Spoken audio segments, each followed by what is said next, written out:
Welcome back to Following Noadon, a Stormlight podcast. This week is episode 99, and we are covering chapters 11 through 15 of Dawnshard. I have a couple announcements for next week, and specifically, and maybe the week following as well. But first of all, Paul, how are you? Great. Excited to read some more of Dawnshard and talk to that. I'm excited to talk about it, and I feel every week we go through this is a week closer to reading Rhythm of War, which I'm really excited about here shortly. You should be. Eliot, how are you? I am also excited to be talking about Voyage of the Dawnshard.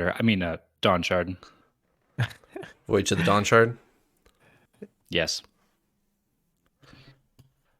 Does that mean the Wander Sail is a Dawnshard in that context?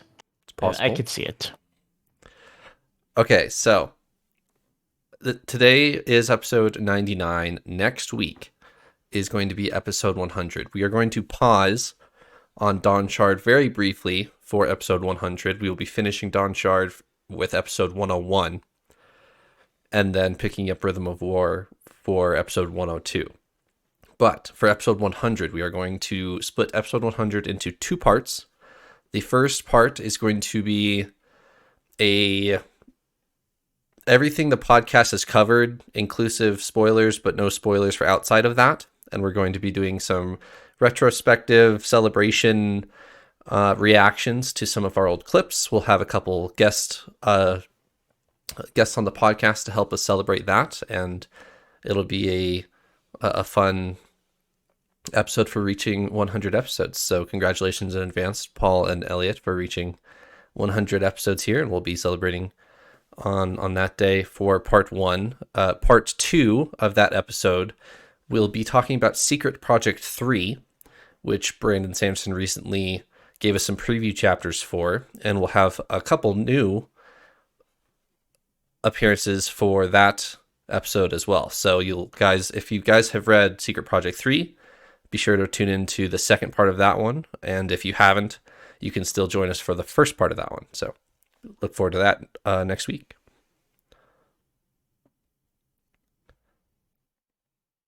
All right. Do either of you have 2 words for episode 99 to summarize these chapters? Sure do. May I Do you hear wanna them? hear them? I was going to say, are the words sure do or... That'd be funny if they were.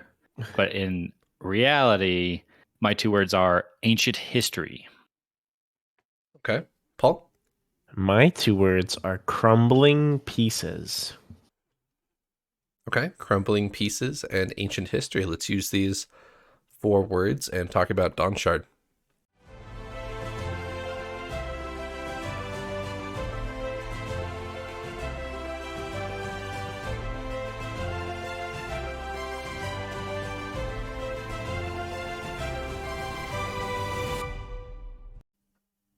All right, Paul, let's start with you. Crumbling pieces. Okay. Mostly these go together, and honestly, it's a direct reference to our Sleepless characters here. How they're just made up of a bunch of little crumblings and pieces and run all over the place. But I thought it was also kind of representative of our story. Our players here, Lopen, Risen, and everyone, they've made it to this island now, to Amia, Yep. which is a great accomplishment, and they've made it so far. But I can't help. But these Sleepless definitely don't want them there, and I think we're starting to see that. I feel like our story may start to digress or crumble a bit into some chaos and disaster. So. That's my prediction on the trend we have going on here. I did kind of leave you guys at a cliffhanger at the end of this episode. We kind of come Thank you face so much. You're welcome. Come face to face with a huge sea monster, and Nick Lee comes back to give us a little cameo. Eliot, what are your 2 words about? Kind of similar. Ancient history. Now that we've seen the island in these chapters. We've gotten to the island. We've seen a little bit of what's there. I'm really starting to get a feeling that our characters are not literally, but kind of figuratively, like going back in time almost. They're like discovering this island that is kind of untouched.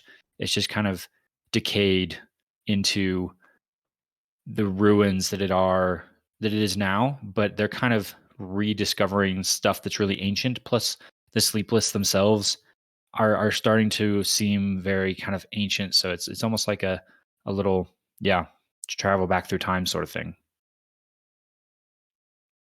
We'll talk about the chapters here specifically in a second. But Eliot, one of your major critiques of Sanderson just as a whole is you don't get to stop and observe the scenery in the writing.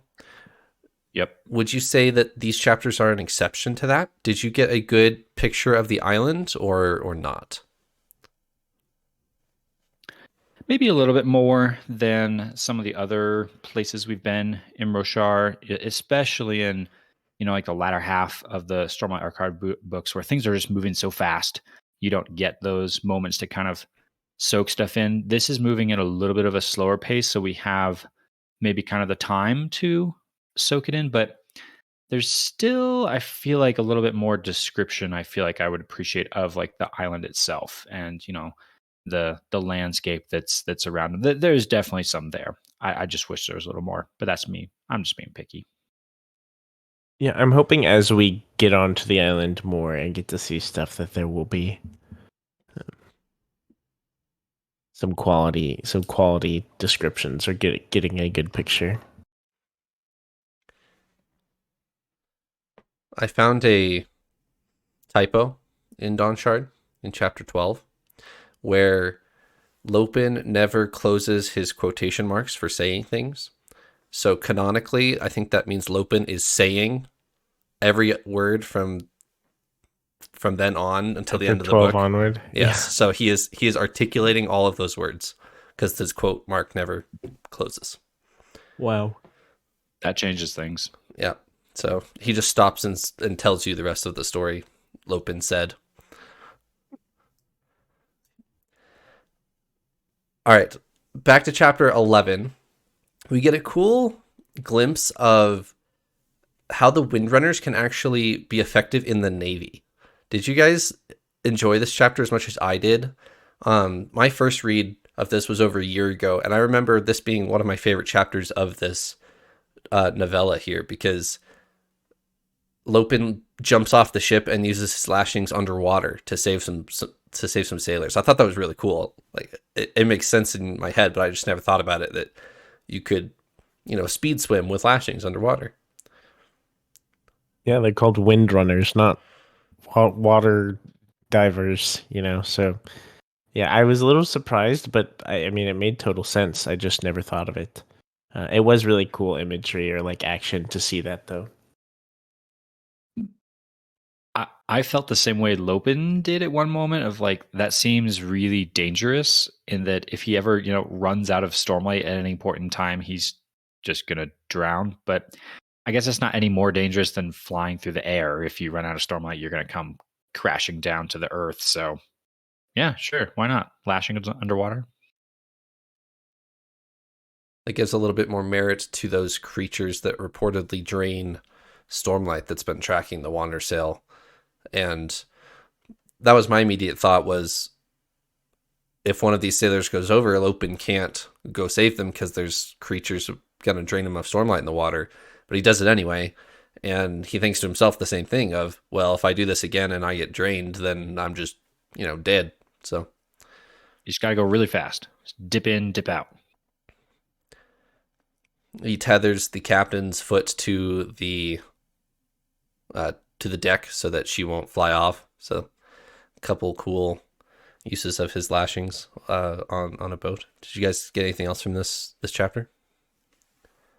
The lash to the deck thing was interesting. And I agree with what you're saying, Trevor. This was actually some pretty cool chapters just to watch kind of Lopen do his thing, the Windrunner thing, where he's, just on the deck, like just ready for someone to get swept off, and he goes and like lunges and saves them. But the fastening you to the deck thing, that makes me worried that like the captain, like her ankles are going to break or something. Like if your foot is just like bolted to the floor, like, yeah, that's going to hold you in place, but you may not want it to hold you in place. So that seemed like another dangerous one for sure. But I guess it's better than getting swept off into the storm, perhaps. Yeah, I never actually thought about that. What I was actually thinking this whole time was like, man, how do these crews do it? Like imagine you're on this cruise ship, or on this ship as a crew member, right? And they're like, all right, everyone go, I don't know, whatever they do on, but hoist the flank, whatever the heck they do, you know? And you just have to go Hoist out there, and the everyone's just getting, flank. yeah, everyone's just getting like blown off. Like I would be like, no, sorry, like we're just going wherever we're going, you know. Like I'm not gonna run out there to just get carried off instantly by the winds and the storm. Like that'd be pretty. Like I don't like those odds, you know. By the time that Lopen jumps off, saves the sailor, comes back, there's already another guy that's replaced the sailor who blew off. So they're like expecting people to just, Exactly. Like, are they just gonna keep feeding people and they just keep flying off? Like, yeah. Chapter 12, we finally get to Amia, or as Lopen puts it, the first Herdazian to ever set foot on the island. And Rushu's like, yeah, whatever. There's Greatshell corpses everywhere. There's gem hearts everywhere. There's other spheres as well. And everything looks fairly pristine. Everything's not touched. There's no high storms here. There's no creme buildup from high storms. So it's all very preserved. And Eliot, that's kind of tying into your two words, where it kind of just feels like they're stepping into the Temple of Time in Zelda, where everything's very well preserved. What were your guys' main takeaways from landing on Amia? Is it what you were expecting from the book? It was almost too much of what I was expecting. Like it's like exactly how we've been kind of led to understand Amia from the myths and legends, which immediately had me kind of suspicious from the start. But pretty cool. Rushu comes to that conclusion as well. Yeah. I actually focused in on the Greatshells and was trying to come up with like reasons why that would be the case, that there's all these Greatshell carapaces and gem hearts and stuff on the beach. I'm wondering if this is like, a breeding ground for them like the Shattered Plains are, or are they drawn to here by some like power, or were they like attacking the island back in the day where they're constantly having to defend themselves from these Greatshells? Like I was trying to come up with a logical explanation for all of these bodies. I thought about that a little bit, Elliot. I kind of came. This probably isn't accurate, but in my head, as I was reading, to make it make sense, I thought of it kind of like a breeding ground almost. I thought of them as just the big crab sea turtles that are on the beach, and all the babies probably like scooch to the water, and all that. But yeah, it was interesting to see all that here. Very mystical. I did remember that on the Shattered Plains, at least, the Luxspren that Cord has been seeing on the journey so far, we also have seen those near the chasm fiends on the Shattered Plains. Yep. And so there seems to be sort of a relationship between those two. I think didn't we even get some explanations for that in Oathbringer when they were in Shadesmar, maybe, where they got to see what are they called? Trevor, help me out with this on the other side. Oh man. Mandras, I think. Yeah, I want to say that's right. And we learned that they like help the Greatshells exist. And so I was wondering if maybe this island of Amia is like actually kind of a congregation place for those Luxspren, and the Greatshells are like drawn to those actually that we're getting here, since Cord has seen a bunch of those. That was the only like real guess I could come up with. Yeah, that's a better guess than I could come up with.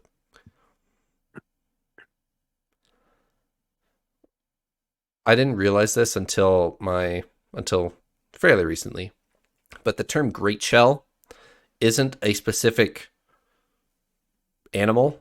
It's not like a chasm fiend. It's not a species. It's just a classification of like water animal with a shell on it.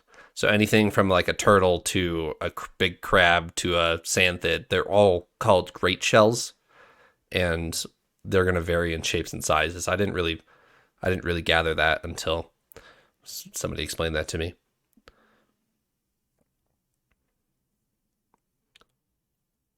Yeah, I've always just treated it as a general term for large monsters from the sea.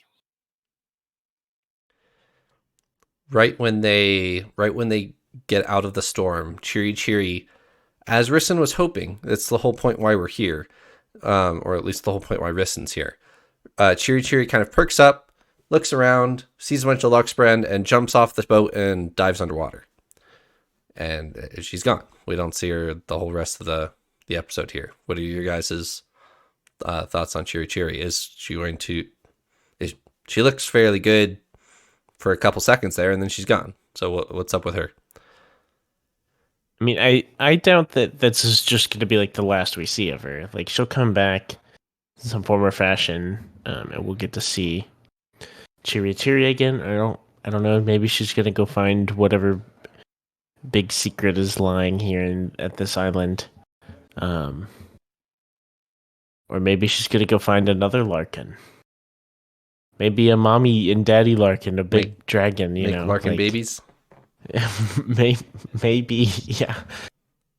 And Cheery lived happily ever after. And then Risson's going to be sad. And Risson was very sad for the rest of her days. I don't like this story anymore. I don't like this bedtime story.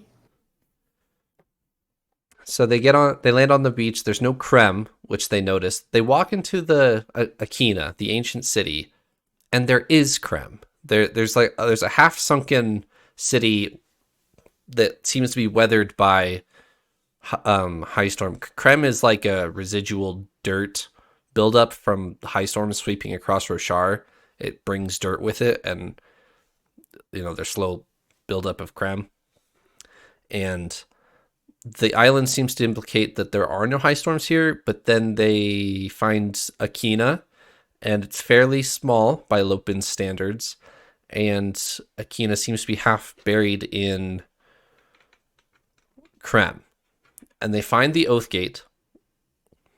Well, by the end of this episode, they have summarized that this whole thing is a fake, that there's a real treasure on this island underneath the island that they have constructed, the Sleepless presumably have constructed, and the gemstones on the beach are fake. Maybe some of the gem hearts are real, like from the Greatshells, but then the Akina itself is fake, and the real city is underneath, and the real Oath Gate is underneath.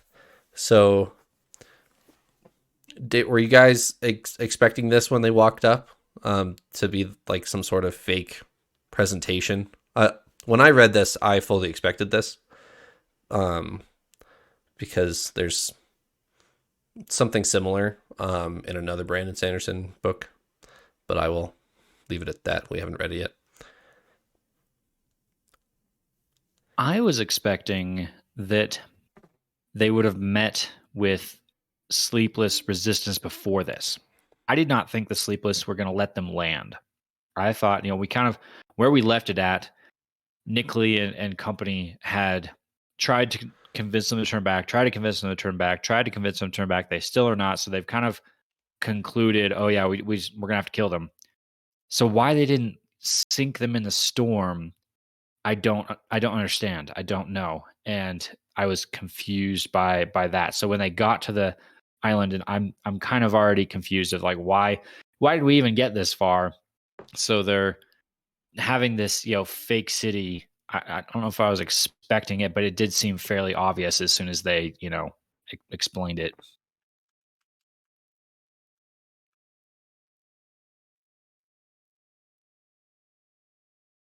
Yeah, I think the thing I've been wrestling with honestly about like story integrity is I feel like if our Sleepless really didn't want them there, they could be gone. Like I don't fully know what all the Sleepless can do, but given just who they are and how long they've been here and how long they've kept this area safe, like I feel like they could have just destroyed their boat or something already and been done with it. I'm a little surprised that our heroes have made it so far. I'm the same. That's kind of where I'm thinking too. But if I want to dig for an in plot explanation for that, I think I read into that the Sleepless are very hesitant.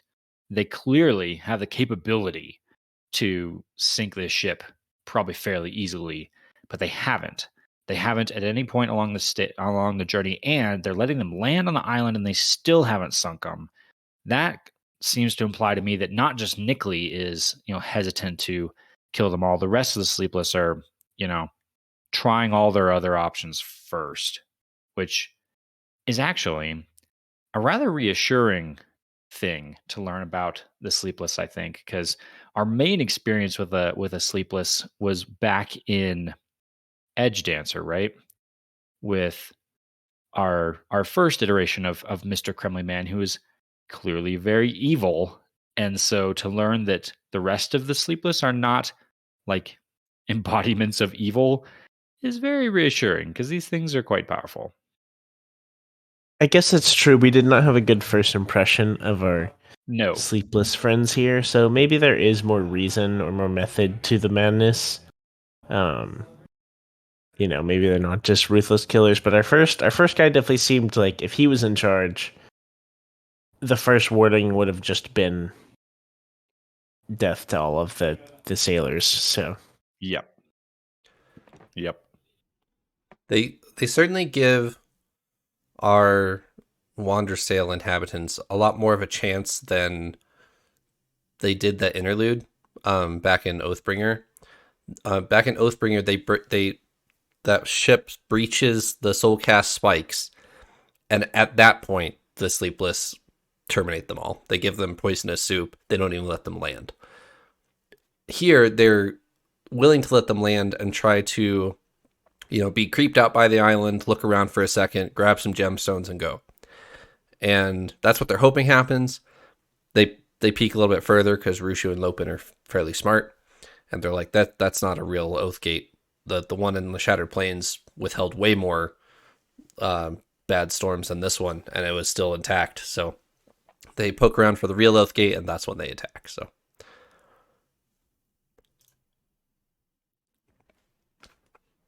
what are you guys' thoughts on Cord? We've got a little bit more of Cord in these in some of these chapters before she grabs Rison and jumps off the boat. I feel like I kind of get that she's almost a spitting image of her father, Rock. Very similar in like protective nature. Maybe that's just a Horneater thing, but that like she stayed next to Rison and just like kind of instantly yanked her off the boat. Hopefully they will be okay. But just like that like kind of protective nature reminds me of Rock. She keeps dropping little hints that have got me intrigued. She keeps like mentioning the Horneater peaks and the perpendicularity and old gods and things like that are really starting to make me wonder, like, we really need a good, Cord comes clean scene where she explains what all the, Horneaters are up to up in their mountains, because now I'm curious. She keeps referring to the gods who sleep not is the translation there. Yep. And what are your thoughts on Rushu? She gets her own little time to shine, figuratively and literally. She whips out a soulcaster out of nowhere, which caught me off guard. I guess I had kind of been under the assumption, and maybe this is still true, that it takes training to wield a soul caster, and that you like when you are an ardent who's a soul caster, you're like dedicated to that. You have like a partnership almost with your soul caster, and you know do it until you die, sort of thing. But then Rushu kind of like whips it out, like, oh yeah, I checked one of these out from the quartermaster before we left Urithiru, and it seemed a different, kind of approach to that than we've seen before, but still very, very handy to have one of those with us on the journey here. One of my favorite lines in this book was Rushu turns to Lopen and says, I'm not going. I've told Navani I'm not going to Amia without either a Soulcaster or a Shardblade, and unfortunately, she gave me the more boring one of the two. So I got stuck with a Soulcaster, and I wanted a Shardblade. But here we are.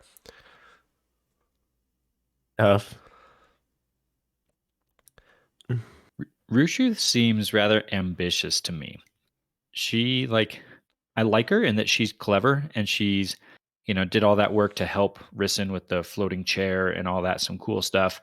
But I'm actually, if she was a more major character, I'd actually be a little bit worried about her, because she seems very worried about her in the sense of like not trusting her. I think that she seems very like eager to lead, and she seems very eager to like prove herself, and very like doesn't listen to the people around her super well. So yeah, I'm guessing that's not going to be an issue necessarily down the road. But if she does become a major character at some point, then I'm going to have my eye on her. I see what you're saying to a minor extent. I can see Rushu as being like the kid who's like always like, oh, let's go do this, or like isn't afraid to like do something. Like I think of messing with the span read and stuff. That was Rushu, right? Like messing with the span reads, doing all this stuff, and being like, I know what I'm doing. Don't worry, I know what I'm doing. This is cool. And then we'll like mess something up or whatever. But I haven't caught any kind of like ill intent or like honestly any negative feelings towards Rushu so far. But I think Rushu's cool. It still just seems like minor character to me. Kind of just like a windrunner, which is awesome. But not that much like depth of character right now.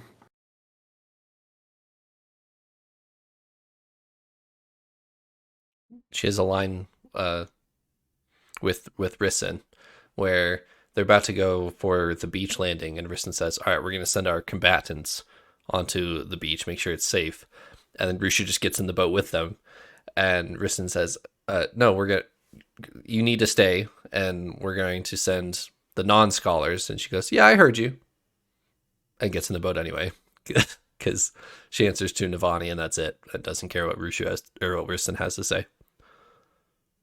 And that's the kind of stuff I'm talking about. Like I'm totally with you, Paul, in that I don't think she's done anything overtly negative or sneaky or anything like that. Everything she's done has been very straightforward. But that kind of stuff where she's a little bit kind of headstrong, maybe ambitious a little bit in the negative sense, I would be suspicious if she ends up being trusted with super important information or put in a position of power maybe later on in our story.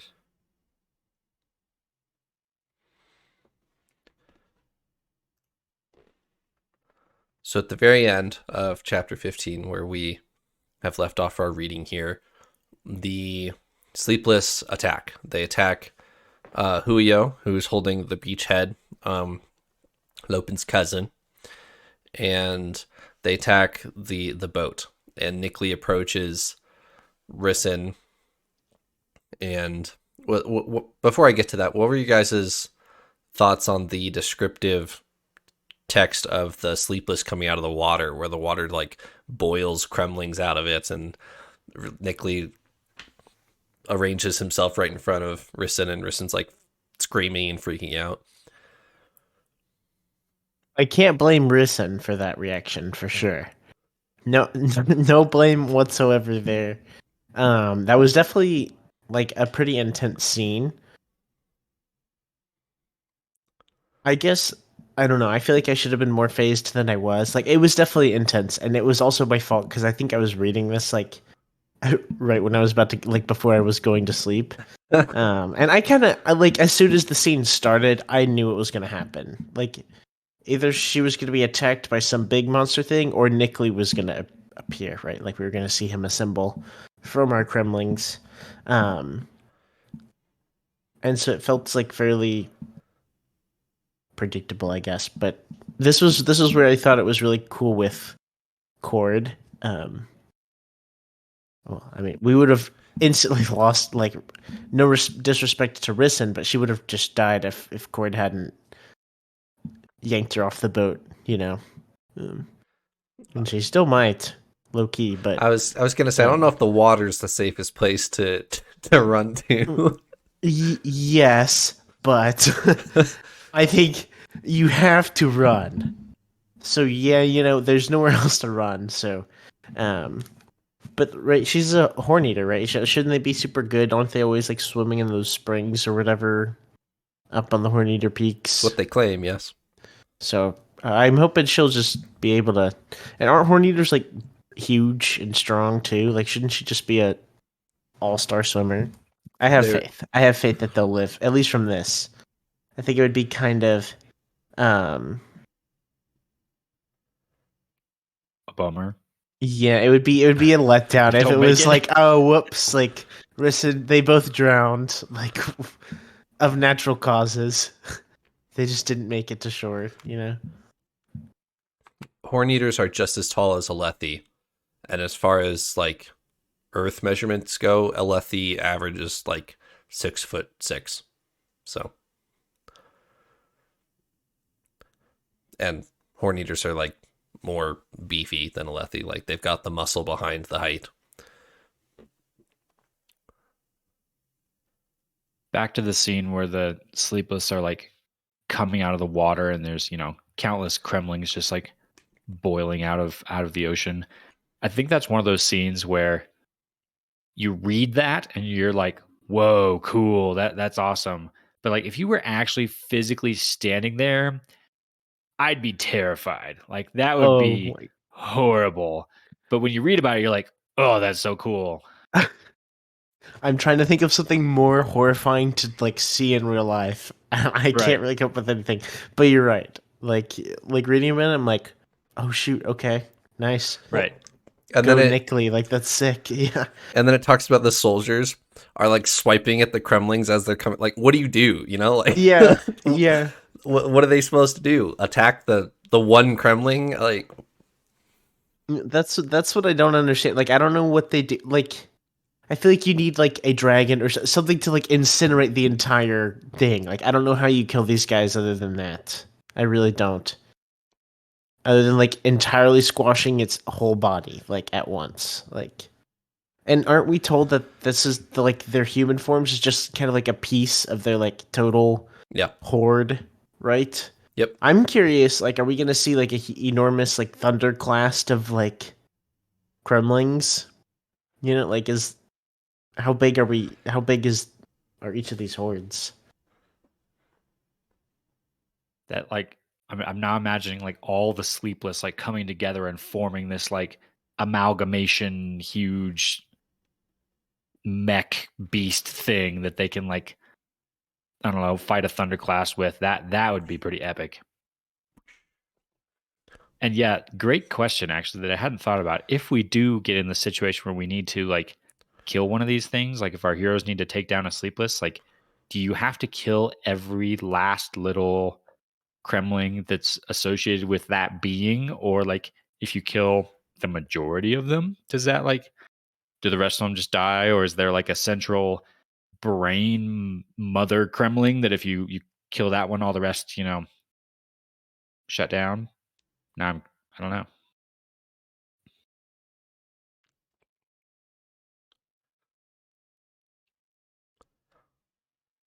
I thought of an obscure reference I'm not going to share though.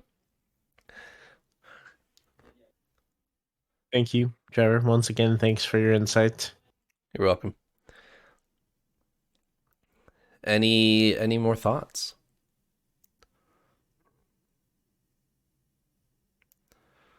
I'm excited to see how we're gonna get out of this one. That's for sure. Do we think, Elliot, do you think Risen is gonna like become a Knights Radiant from our story here? And if so, this is an optional answer. If you do think so, what order do you think she would be? That's a good question. That is a good question.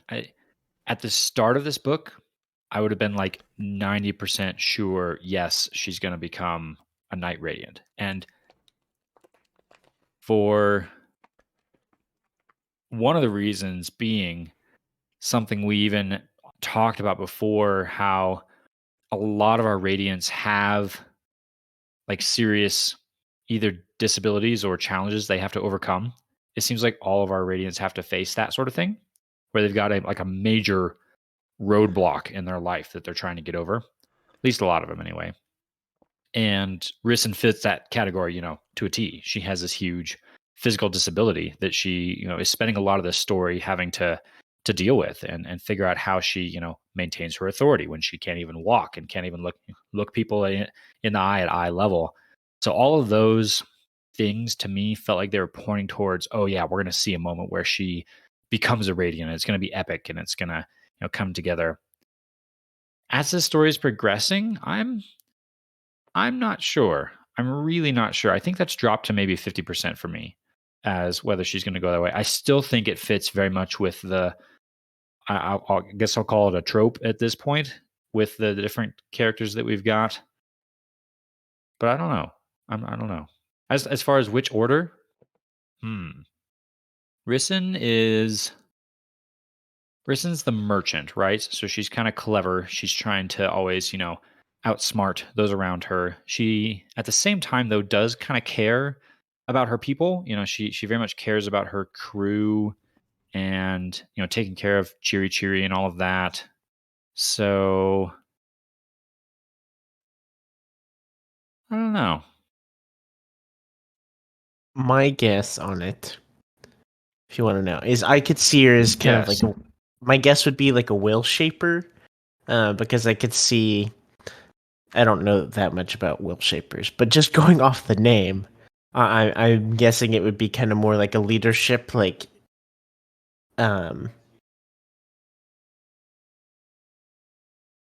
basically encouraging and helping like people be what they can be, I guess. And I could see that from her like leadership position, I guess, with the crew, and how she's like working towards that. But I know very, very little about wheel shapers, so that's just like my guess. I feel like that would fit kind of neatly into what we have going on. But I understand what you're saying about like whether or not she will actually become, because like honestly we've got like a quarter of the book left, and we haven't even, at least that I can remember seeing. I don't remember seeing like a mention of like a spren or anything. Like she talks to Cheery a lot, but like there hasn't been any reference to other things. So True. I don't know that we'd see it here. But I mean, maybe in Rhythm of War or something. Like I could definitely see it happening, like at some point. If I were assuming to place, she survives the swim, But, I was gonna say she's not in a very upright position at the moment. But if I were to place her, I would probably place her in either Else Caller or Truth Watcher. Would be my two that would come to mind initially. Else Caller, because the example we have right now is Yasna, and Yasna is definitely the scholar of don't underestimate Else Callers or you will regret it. And that's a lot of Risen here, is you don't, like, a lot of people underestimate Risen simply because of her being being paralyzed. So there's a lot of that. The Truth Watcher aspect, I feel Risen suffers a lot from imposter syndrome of I've been granted this leadership role and I definitely don't deserve it. And we see a lot of that in Renarin as well, of I'm not who everybody thinks I can live up to. I'm not a Knight Radiant. I'm just Renarin. So I second all of that. That made a lot of sense. The other thing you mentioned, Paul, that we haven't seen a spren, hanging around Risen yet. The other thing that we haven't seen 75% through this book is a Dawnshard. And we haven't even seen like major candidates for a Dawnshard. Like you and I have been, picking I on have, but every possible thing. Okay, fair enough. Fair enough. You think the sails on the ship are a Dawnshard, but we haven't really even the hit Wander any Sail like. itself. Yeah. Oh yeah, yeah. We haven't even had any like objects of interest, come into the store. It was like, ooh, is that a Dawnshard? Is that? Yeah. I thought we were gonna just spending this whole book like, ooh, that's a Dawnshard. That's a Dawnshard. Nothing at all. Not even a mention. I also hate to let you guys down, but our predictions from last episode of all the heralds in lounge chairs on the beach with Dawnshards for everybody who came along, that didn't happen. I apologize. Oh man, what the? Well, yeah, you're right. We were wrong. They're not on the beach, but I'm sure they're in the like whatever hidden place we're gonna go to. My prediction moving forward is it's gonna be a little bit of like a Indiana Jones National Treasure. We're gonna find the hidden keys and stones and find some hidden walkway and enter some, hidden realm. And all the heralds will be there, and they'll be like, "Oh my gosh, you made it! Here's your Dawnshard as a reward." You have chosen wisely. Yes, exactly. And so we'll see it there. So it was, yes, you're right. We were off a bit on the prediction. But now that we've gotten some more information, we've gotten there. It's just a matter of location. Like they're there. We're just it does make more sense. We were hasty to assume that they would be there like as a welcoming committee, but maybe the test is not just getting to the island, but also like finding the secrets within. So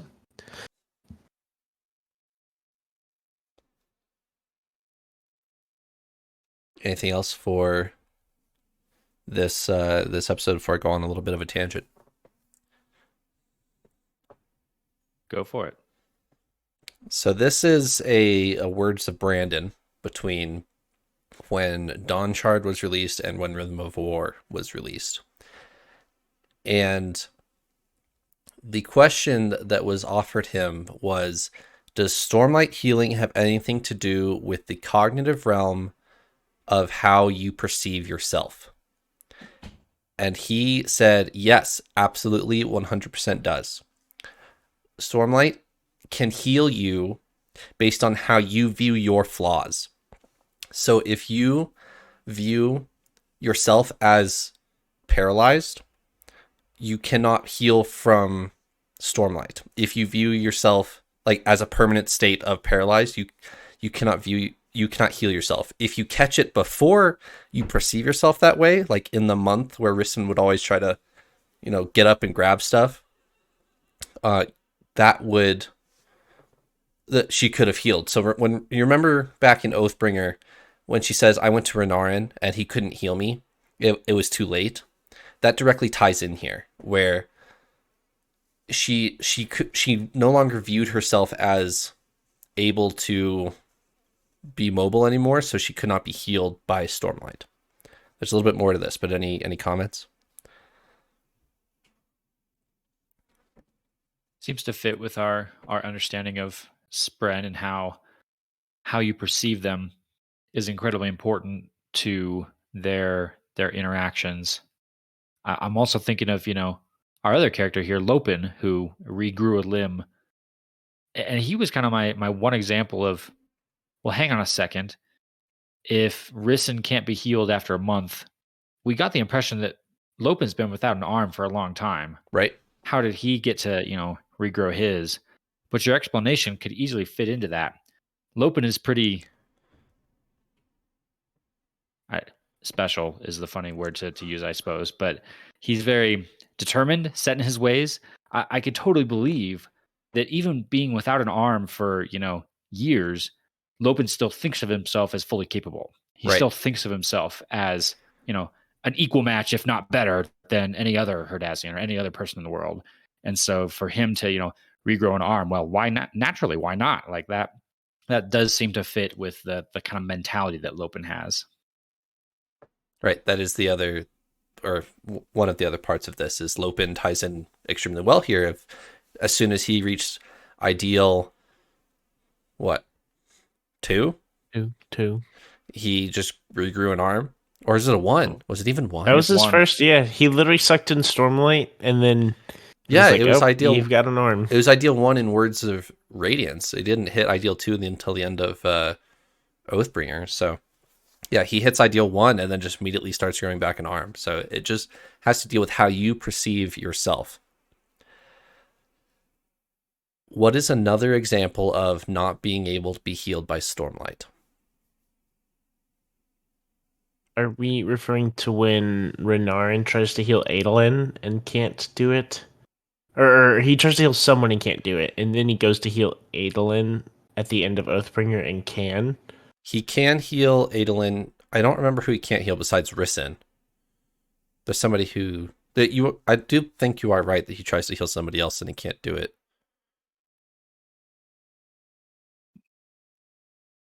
I don't remember. But that's not who I'm referring to. Is it when doesn't when Kaladin and Zeth first like fight in Words of Radiance, and Kaladin gets like hit in the arm or something with a shard blade? Is that like a thing? Is this like we're actually okay? I'm trying to think of this, but that's my only. He does successfully heal that with Stormlight though, fairly immediately, and Adolin like freaks out. He's like, "You were definitely stabbed in the arm, and you're fine." You can't do that. Yeah.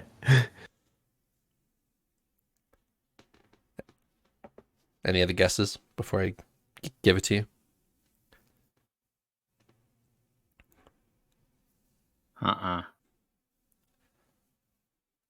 So within the first 5 chapters of Words of Radiance, what do Bridge 4 do?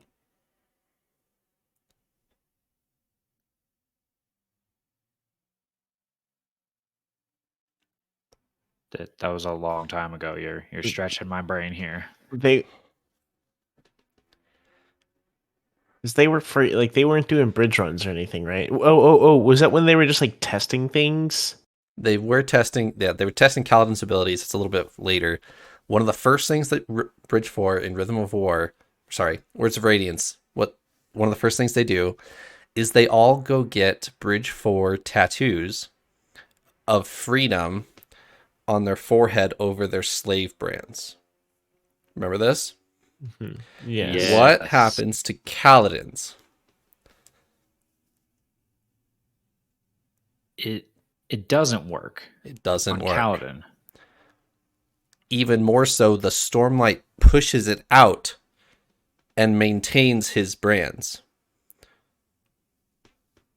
How you perceive yourself. I'll leave it at that. That is the answer to a riddle that's been hanging out there for a long time. I remember being very, very confused by that at the time because it did not make sense that the Stormlight would prevent the brands from disappearing or the tattoo from sticking. So interesting. Wow, that's a mental exercise to go back that far, but that makes a lot of sense now. And tells you a lot about Kaladin. It tells you a lot about Kaladin. When I read that and I made that connection for myself, I was like, wow, that's really depressing. That Kaladin still views himself as a slave, still views himself as oppressed, and he's the captain of, the Cobalt Guard for Dalinar, and has been a Windrunner for so long, and he still has the slave brands on his forehead. We're really tangenting now, but I actually am really hoping to get into Kaladin's story again in Rhythm of War. I think one of the things I mentioned at our end of Oathbringer was I wasn't super happy with Kaladin's storyline in Oathbringer. So I do hope we get a little bit of a revisit with Kaladin and get inside his head a little more and figure out, where he's at, how he's dealing with his things. Because that is exactly something I'd love to revisit. Is how is Kaladin dealing with exactly that? He still views himself as a slave despite all of this. How does he move on from that? Those are questions I would love for Rhythm of War to answer. There's another quick cameo of that happening as well in Oathbringer. Shallan's illusions won't stick to Kaladin, and it has to display his slave brands. That's how the wall guard finds him, and they're like, oh, you're a deserter. And Shallan's illusion has dissolved from his head. You guys remember that? I do, yes. And doesn't she also put some sort of like grotesque illusion on top of him that's like she can't do something, you know, fine-tuned and that would, you know, actually be realistic because it won't stick. So she does something ridiculous, and also she's just enjoying the, you know, moment to make fun of Kaladin. Right. All right, anything else for episode 99? Not here. Let's keep reading. All right. Thanks for joining me, Paul and Eliot. Next week we will have episode 100 special, and we will finish Dawnshard episode 101. So see you guys next week. Thanks for joining me. Toodles. Farewell.